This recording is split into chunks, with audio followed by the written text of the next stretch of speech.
Kisah Abu Nawas, tipu dibalas tipu. Ada seorang yogis, ahli yoga, mengajak seorang pendeta bersekongkol akan memperdaya Abu Nawas. Setelah mereka mencapai kata sepakat, mereka berangkat menemui Abu Nawas di kediamannya. Ketika mereka datang, Abu Nawas sedang melakukan sholat duha. Setelah dipersilahkan masuk oleh istri Abu Nawas, mereka masuk dan menunggu sambil berbincang-bincang santai. Seusai sholat, Abu Nawas menyambut mereka. Abu Nawas dan para tamunya bercakap-cakap sejenak. Kami sebenarnya ingin mengajak engkau melakukan pengembaraan suci. Kalau engkau tidak keberatan, bergabunglah bersama kami, kata ahli yoga. Dengan senang hati. Lalu kapan rencananya? Tanya Abu Nawas polos. Besok pagi, kata pendeta. Baiklah kalau begitu kita bertemu di warung teh bes, kata Abu Nawas menyanggupi. Hari berikutnya mereka berangkat bersama. Abu Nawas mengenakan jubah seorang sufi. Ahli yoga dan pendeta memakai seragam keagamaan mereka masing-masing. Di tengah jalan mereka mulai diserang rasa lapar karena mereka memang sengaja tidak membawa bekal. Hai Abu Nawas, bagaimana kalau engkau saja yang mengumpulkan derma guna membeli makanan untuk kita bertiga? Karena kamu akan mengadakan kebaktian, kata pendeta. Tanpa banyak bicara, Abu Nawas berangkat mencari dan mengumpulkan derma dari dusun satu ke dusun lain.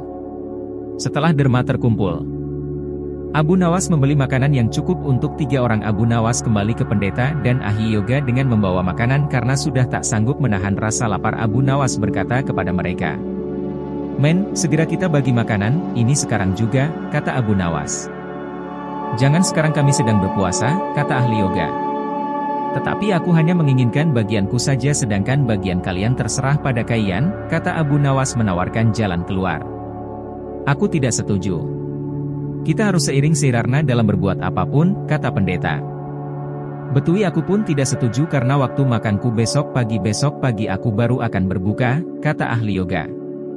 "Bukankah aku yang engkau jadikan alat pencari derma, dan derma itu sekarang telah kutukar dengan makanan ini? Sekarang kalian tidak mengizinkan aku mengambil bagian sendiri.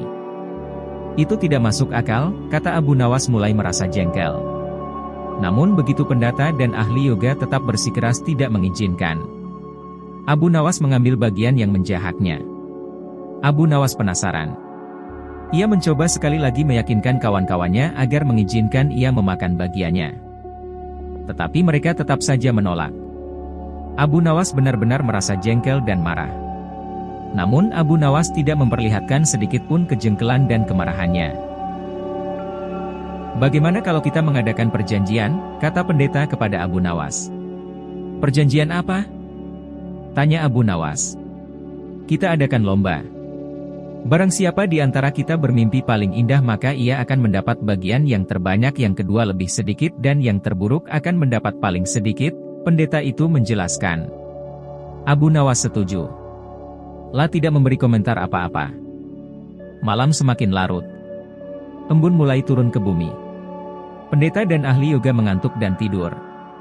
Abu Nawas tidak bisa tidur. Ia hanya berpura-pura tidur. Setelah merasa yakin kawan-kawannya sudah terlelap, Abu Nawas menghampiri makanan itu. Tanpa berpikir 2 kali, Abu Nawas memakan habis makanan itu hingga tidak tersisa sedikit pun. Setelah merasa kekenyangan, Abu Nawas baru bisa tidur. Keesokan hari mereka bangun hampir bersamaan. Ahli yoga dengan wajah berseri-seri mulai bercerita.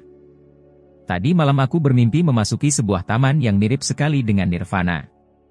Aku merasakan kenikmatan yang belum pernah kurasakan sebelumnya dalam hidup ini," kata ahli yoga. Pendeta mengatakan bahwa mimpi ahli yoga benar-benar menakjubkan. Betul-betul luar biasa. Kemudian giliran pendeta menceritakan mimpinya. "Aku seolah-olah menembus ruang dan waktu. Dan ternyata memang benar. Aku secara tidak sengaja berhasil menyusup ke masa silam di mana pendiri agamaku hidup. Aku bertemu dengan beliau dan yang lebih membahagiakan adalah aku diberkatinya," kata pendeta dengan wajah berseri-seri. Ahli yoga juga memuji-muji kehebatan mimpi pendeta. Abu Nawas hanya diam. Ia bahkan tidak merasa tertarik sedikit pun.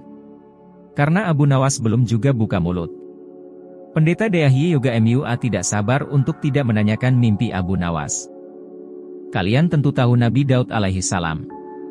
Beliau adalah seorang nabi yang ahli berpuasa. Tadi malam aku bermimpi berbincang-bincang dengan beliau. Beliau menanyakan apakah aku berpuasa atau tidak. Aku katakan aku berpuasa karena aku memang tidak makan sejak dini hari. Kemudian beliau menyuruhku segera berbuka karena hari sudah malam. Tentu saja aku tidak benar, mengabaikan perintah beliau. Aku segera bangun dari tidur dan langsung menghabiskan makanan itu. Kata Abu Nawas tanpa perasaan bersalah sedikit pun. Sambil menahan rasa lapar yang menyayat-nyayat, pendeta dan ahli yoga saling berpandangan satu sama lain. Kejengkelan Abu Nawas terobati. Kini mereka sadar bahwa tidak ada gunanya coba-coba mempermainkan Abu Nawas. Pasti hanya akan mendapat celaka sendiri.